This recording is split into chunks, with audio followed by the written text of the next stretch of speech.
Hi and welcome to another episode of the Getting Things Done podcast from Vital Learning. I am Morten and I am here as always with my good friend and colleague Lars Henriksen. Привет, Lars. Привет, Morten. Good to be here as always, and as always good to be with our listeners and viewers out there. We always start off with a quick reminder of the purpose of the podcast, which is to help you learn GTD or become even better GTDers. We hope that today's episode supports you in that. If you are new to GTD, we always recommend you go back and find the audio versions of episodes 1 through 6 to get an introduction to the basics of GTD, the 5 steps. Today's episode number is number 115, and today's episode title will sound familiar. I have too much to do too. Exactly. And this time it is me. And we will have a deep dive in when I had too much to do earlier this summer. And but we wanted to touch upon the summer camp as well. So why don't we start there, Lars? Is that a good idea? Absolutely, yeah. Because we did summer camp. Whee! Yeah, exactly. Yeah. And, so it's worth maybe noting that we are recording this about 8 days after the summer camp. So this is released after summer, but we're recording it then. So we are still high from the summer camp this year, which was again in Denmark, June 15 to 16. You've heard us say this many times in the podcast, so you probably already knew that. But it was a lot of fun. 60 people from 13 countries. I think we counted this year from the, America, South, North, Hong Kong, and nearby. Europe, so much fun, nicest people, so many happy, smiling faces. It was a lot of fun. I had a moment in when we started the summer camp when you asked people. I think it was you, wasn't it, who asked people to get up, or was that Jens? Yes. I don't remember. It was you. Okay. So you got the 2020 summer camp people to get up, and then 2021, 22, 23, and then that when that happened, that was so cool. That was you could smell the enthusiasm for this camp, and you can I felt it physically. This is going to be the best ever. And it was. Yeah, it really was so nice to see how many people come back, and you recognize the faces, and it really is becoming a fantastic community event. It really is. Yeah, and the feeling of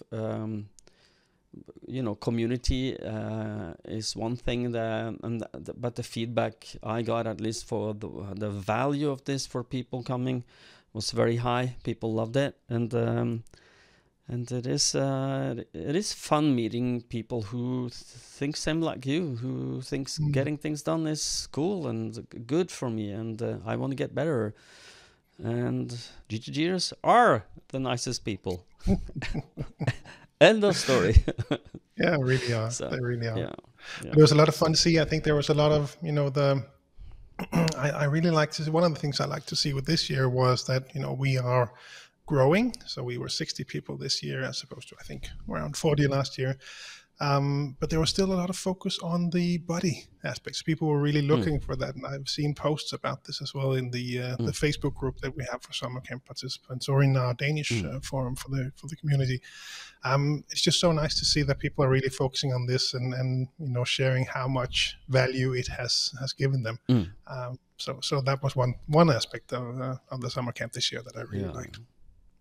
Me too, and I remember talking to one of the guys, a Norwegian, who talked to, last time I was there, I got a GTD buddy in the US, and they came back, and it was, that when I don't know how they make there, because they do a weekly review together, I think, and how they do that, I don't know, but they are doing it, and they're keeping each other accountable across the Atlantic, which is so cool.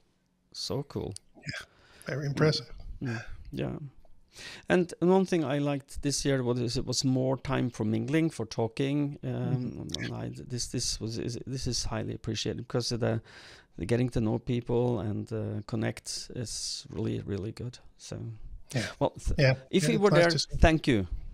Yes, really big thank you. Thank you, everyone presenting. Thank you to our live coaching clients, Yeah. who was bold and brave to stand there on stage and show their system, and Thais from Brazil sharing the Mm. thoughts behind compassionate productivity. I thought that was really interesting as well. The group discussions were fun to be a part of as well, as much as I Mm. could, at least from my perspective, about the challenges in working together.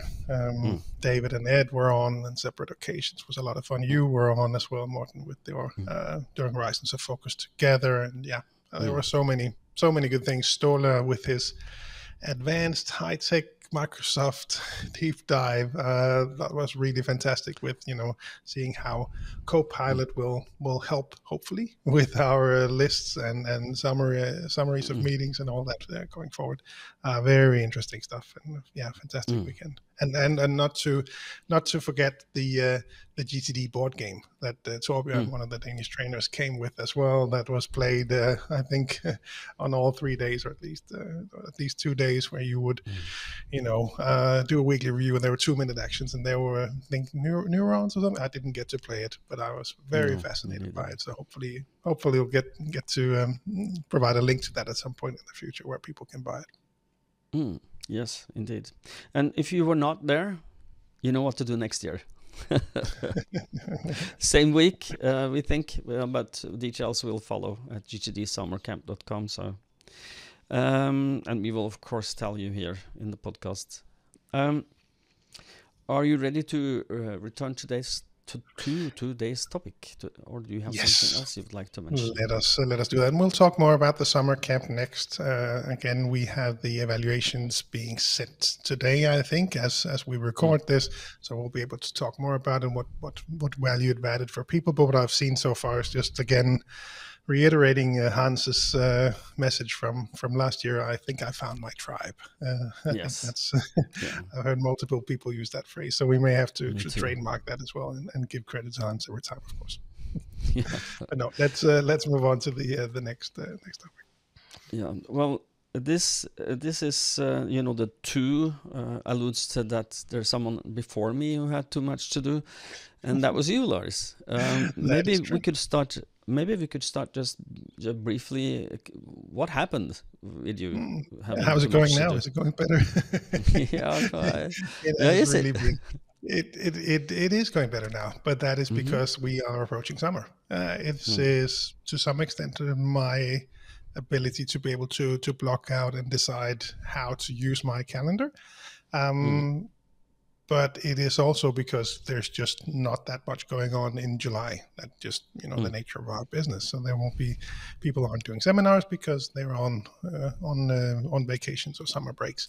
And of course, I've tried to take some paternity leave as well. We had some things scheduled. As of this recording, we were on a small island this weekend called Fejø, which has 457 inhabitants.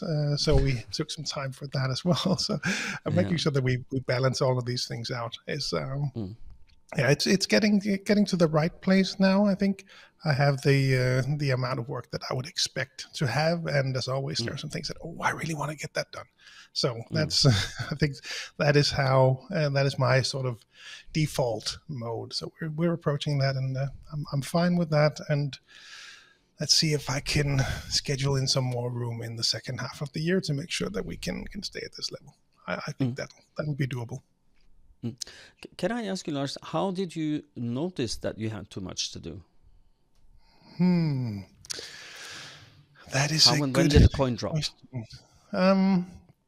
I don't know if there's one specific thing that I notice. I know from the personal life that it's when we try to plan something, but we just aren't able to plan something. Like we try, the calendar just does not leave enough room, and we get we get overbooked, and we won't be able to, let's say we want to meet some friends for dinner.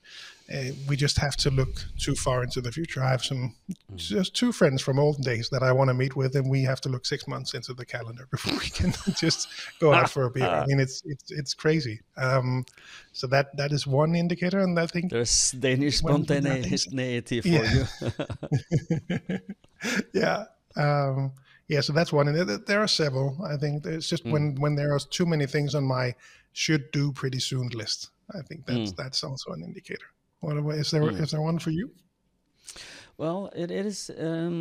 Yeah, what I have when I will just do a recap first, and then we can dive into, because I'm thinking that there is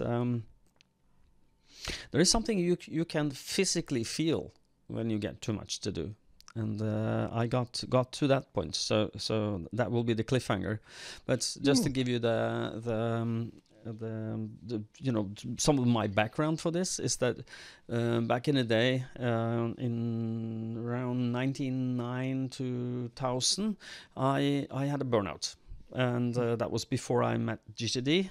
The book was released 2001, so sorry, David, you were a little late to the game, at least for me. I know that I would not get this, and I have proof because I avoided a burnout again now, because I had getting things done. And I just want to go back to that time, just to give you, to the listeners, we actually do have a podcast episode about this somewhere in our catalog, so go back and look for burnout, and you can find my story in more detail. But just a broad overview is that I changed too many things at the same time, and I had too much external stress. So I moved 3 or 4 times in a very short time. I got divorced in the same moment as we had at work. There was some big sharks trying to eat us. They tried at least to eat our lunch. It was very stressful at work. And you feel the feeling of not being able to meet people's and yourself, your expectations and others' expectations. And that led to I didn't have the emotional intelligence, internal intelligence emotionally, to understand that the emotions I had was stress, and when the stress was there too long, it became a sickness. It became something that I couldn't, I wouldn't call it control, but it is something that you experience. So the heightened level of, when I talk about it now, I can feel it. I can bring it back by my imaginations. These emotions and these negative stressors manifest themselves in your body. And that's why I'm asking you, do you have any, symptoms that you can feel? And I know that when I did this back in the day, symptoms was that I had problem breathing, because I was breathing just in top of my lungs, because you can't take this, and sometimes you go, you must take this deep breath for, to refill your lungs with oxygen. And the being alert all the time, feeling that you are, it is a fight or flight response. So do I run now? Is the feeling, and I got that this spring, because that we've had, across the board, the whole world, or most of the world has a recession in the economy, and so do we. So when we get some business, you do whatever you can to make that business happen. And I had 3 seminars in 4 weeks, and parallel with a lot of coaching at the same time that I was healing from my broken wrist. And we were going to travel. I went to 8 different planes in the same month, and I was going to go on 2 other to go to Denmark to be at the partner meeting in Copenhagen. And as you know, I cancelled my physical appearance there. I was there virtually instead, just to spare myself. And what I understood at some point is that I had the same symptoms, the same stressors starting to weigh on me. And I would like to just address the people out there who feel maybe I am one of those who have these stressors in me. Know that it is physically possible to feel them. And the first maybe be the problem with breathing. It's like you suddenly go you must take extra air. When I do my coaching, I can see this when I meet a new client, potential client or new client. I can see if they're stressed or not, because you can observe that in their demeanor and the way they breathe, and you can hear it as well. And this is the first probably symptom. The second is that you don't listen to your body. I remember one of the things that I suddenly realized when I did back in the day. I realized that I had, I was stressed and I was on the verge of burnout. Is that I realized that I was working long hours, and suddenly I had this genuine irritation inside of me. Something was wrong, but I couldn't put my finger on it. Something was really wrong. And then I realized, well, you went to the toilet this morning, but you haven't done anything during the day. This is your body telling you have to go to the toilet. It's like this stop listening to your body is not good, of course. And it is a very typical stressor for people, or not a stressor, but a symptom, is that you stop listening to yourself. So, for instance, if you are tired, you force yourself to continue. You push yourself to continue because you have to deliver. So, but if you do it too long, over too long time, it will be very difficult for you to focus. You will sleep worse. You will, then sleep becomes a problem. You don't sleep good. You don't, and if you then add the feeling, I didn't do that before nor now, but I know people do this, is that they use alcohol as a way to relax, because you can't relax. Your brain is going do me. This is this noise in your brain, and then you have to numb it. And some people start to drink alcohol or do drugs or whatever they need to do to relax again. And of course that doesn't help anything, because it will just blur your brain, and when you try to focus to get the things done, you can't, because there are just too many. So having too much to do for too long time is not good. It will burn you out. And I don't know, have you ever felt any symptoms of that? This breathing? No, I'm aware of it. I think the breathing, maybe I've occasionally noticed that. Doesn't really resonate with me. And what I know from myself, or at least from others, tics near the eyes. So there's some tics going on, things like that. I've heard from others as well to be one of the symptoms. Tics. This involuntarily movement of your, in close to the eyes, it's the eyelids, or just a muscle in your cheek making something. Yes, I've had that as well. So, but one of the things, but you slept fine, I guess. Yeah. Sleeping is always no problem. Well trained with small children. You sleep when you can. Yes. I have 5 minutes. Good. Exactly. No, then one of the things that it sounds to me that you managed to stop your too much to do at the stage where it didn't get bad for you.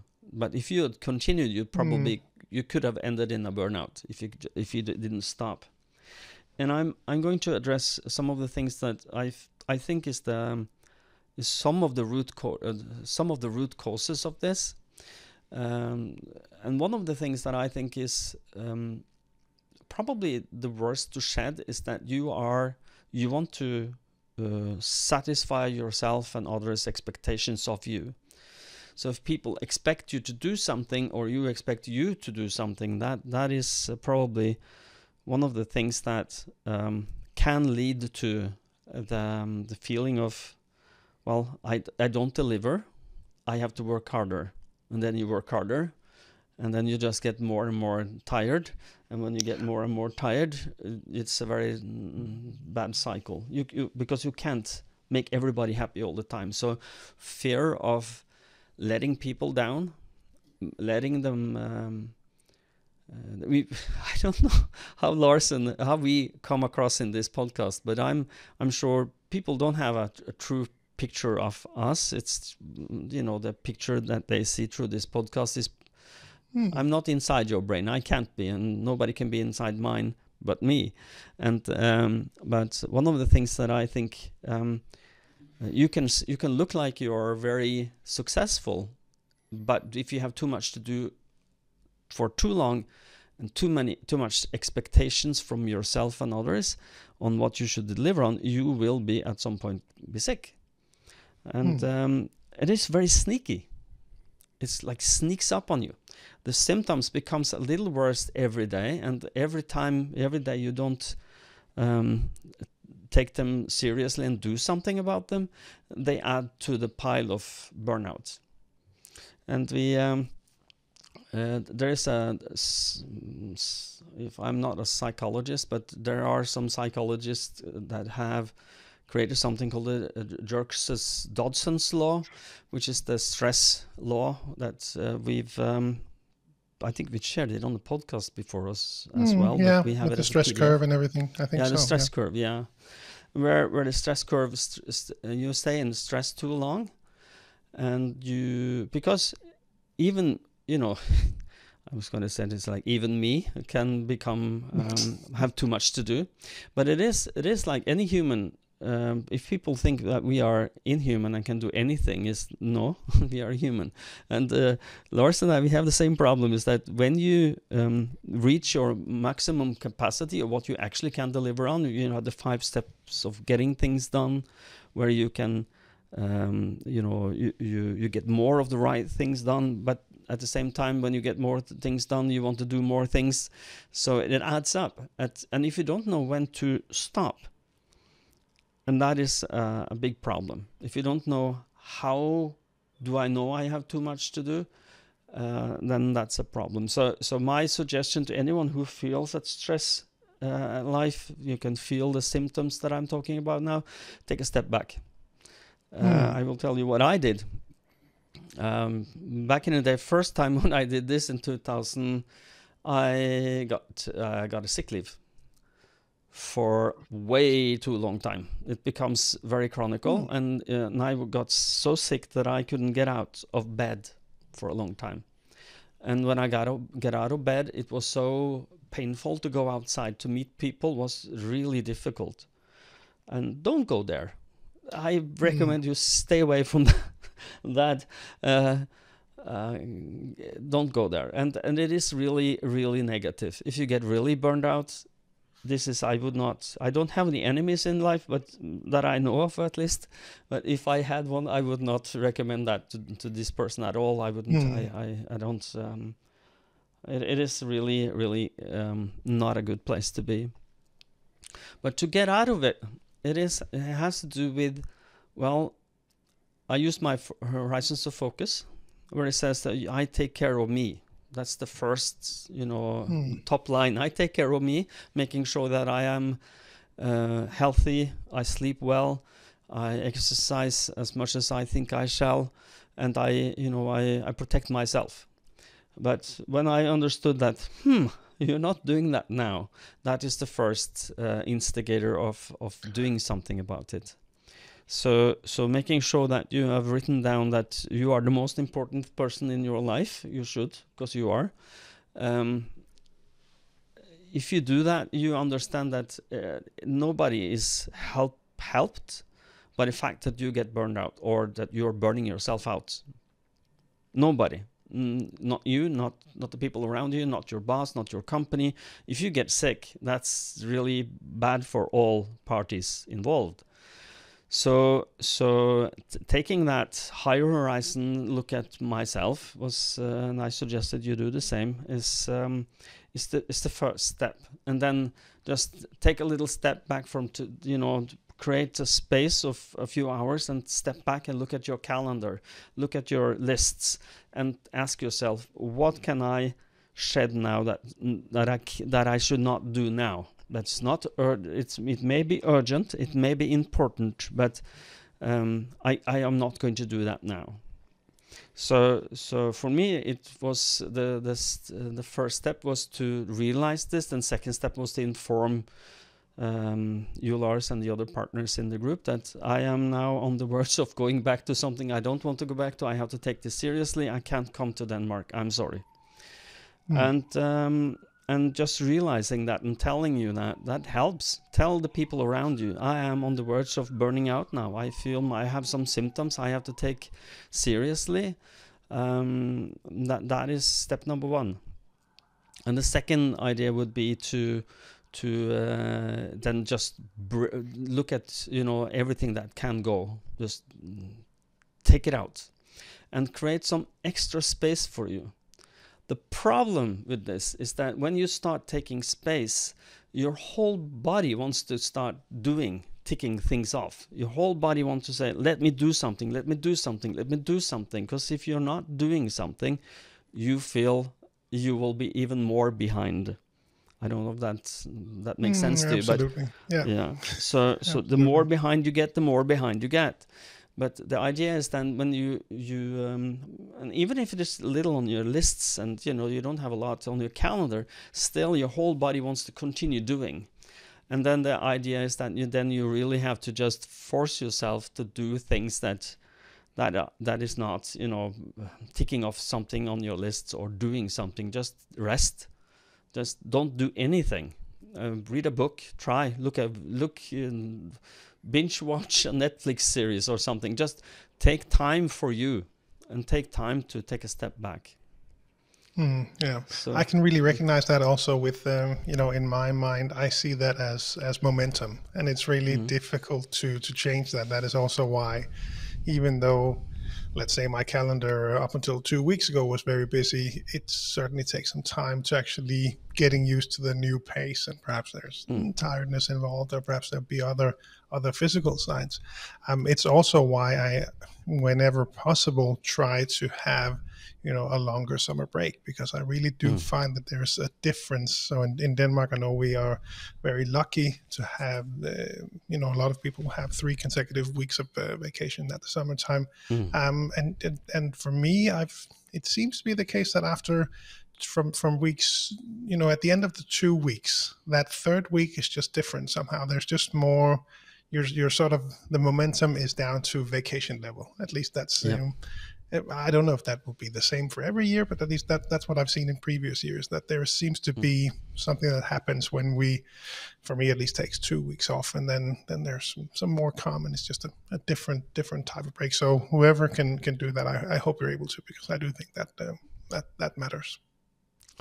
It does. And then just to make sure that you are not letting things bleed in. If you're really taking a vacation, then really take a vacation. Some of the things that I've seen that I've done before is that I don't take real vacation. I just take partial vacation. I'm actually easing into my vacation as we record this, and I'm going to go off. I'm going to have a VIP list of some clients that I would like to receive email from. The rest I will not. I will go off campus. You will not find me unless you know my phone number and call me or send me an SMS or being by my VIP list on email. Just to make sure that my resting time is really resting time. And I will do physical things. I will not stop working, but I will not work with office work. I will not do anything company-wise. I will... we have a place that we are trying to fix up, a vacation place, and we're going to continue doing that.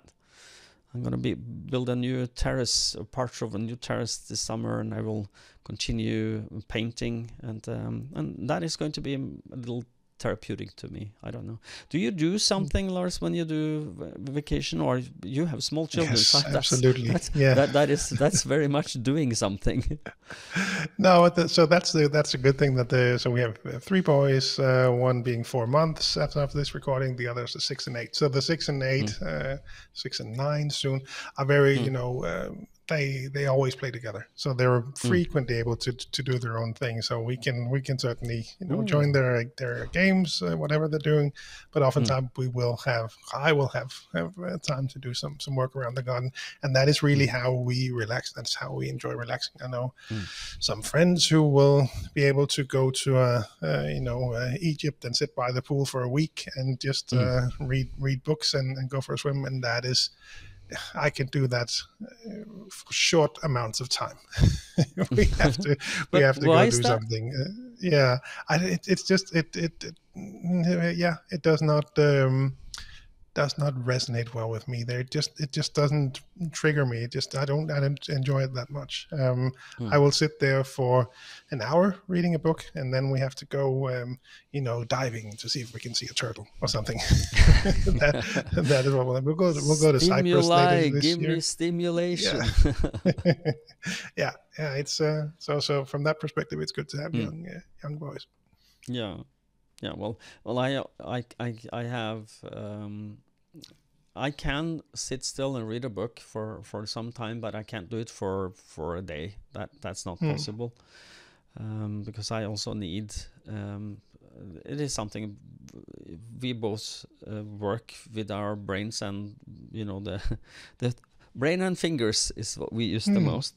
And I think that when you are not using your brain and fingers, then you can use your body to do something, see something, do something, experience something, create something, fix something, the physical, which is good. Yeah, love doing that. Yeah, me too. So I'm thinking that I've ended my what I wanted to talk about. I just want to briefly recap with myself. Did I forget something? I don't think so. One of the things that I think is important for you, if you feel the symptoms, do take them seriously. If you feel, this, it's like a humming in your body. It's like you can't turn it off. But it gets less if you relax, and if you get stressed, it will be continue and will be at a high pitch, and you will. It's like electricity in the body.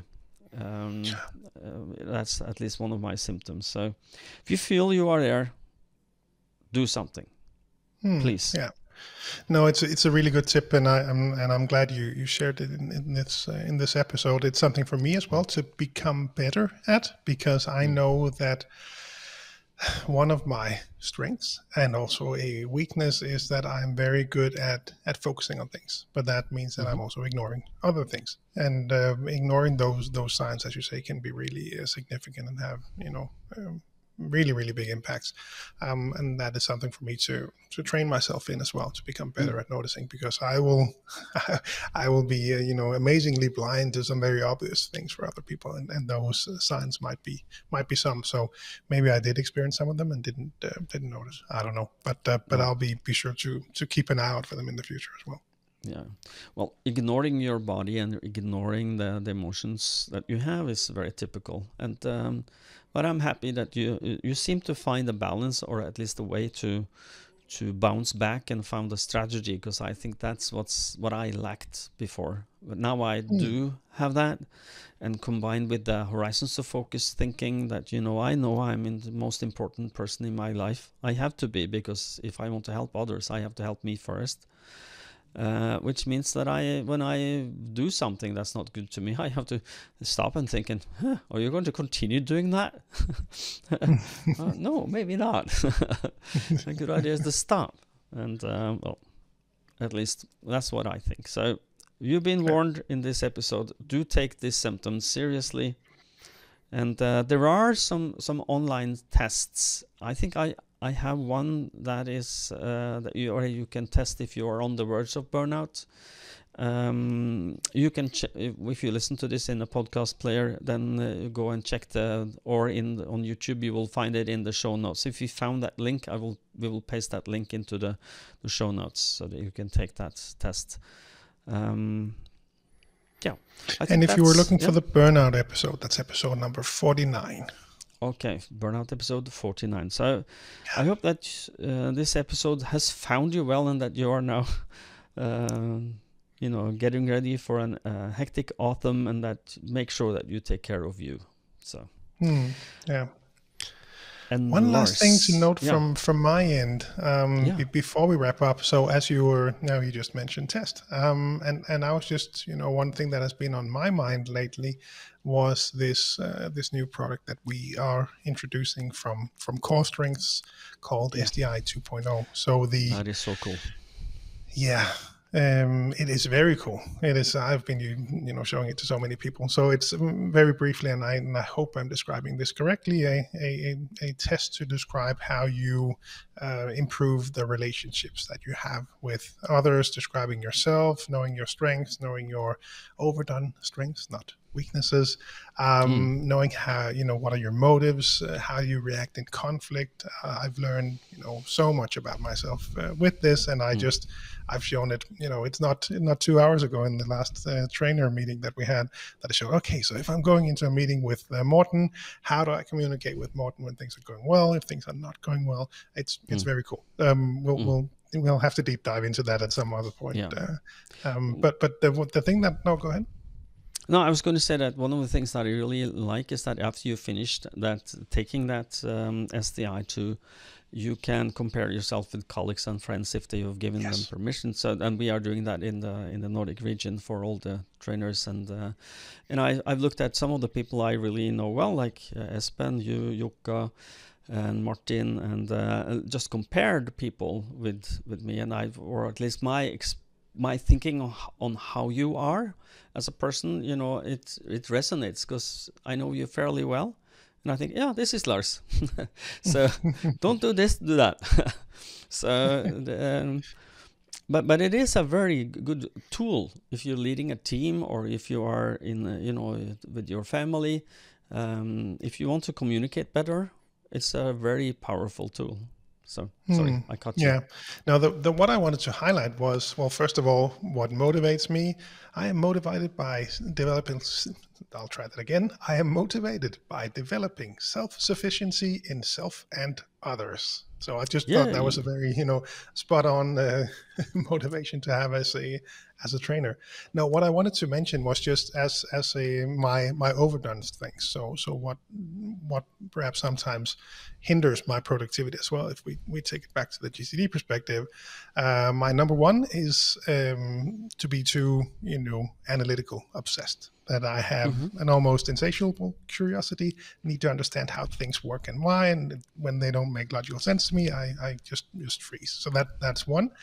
The second one was methodical or rigid. So like to keep things in order, but sometimes that just becomes too much, too rigid. But the third one was why I wanted to get to this. Third one is devoted or subservient. You can believe so strongly in a person or a cause that you put it above yourself. If you've even been accused, if you've ever been accused of putting another person on a pedestal or giving too much in service of a cause, it may be because your devotion is coming on too strong.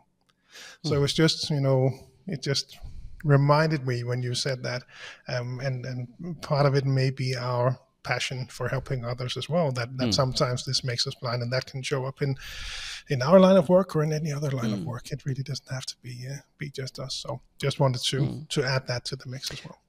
Yeah, and it could lead you then to the burnout path if you want to make the connection. So yeah. So passionate about helping others that we then forget to burn help out ourselves. Yes, that's what we should not do. Yes.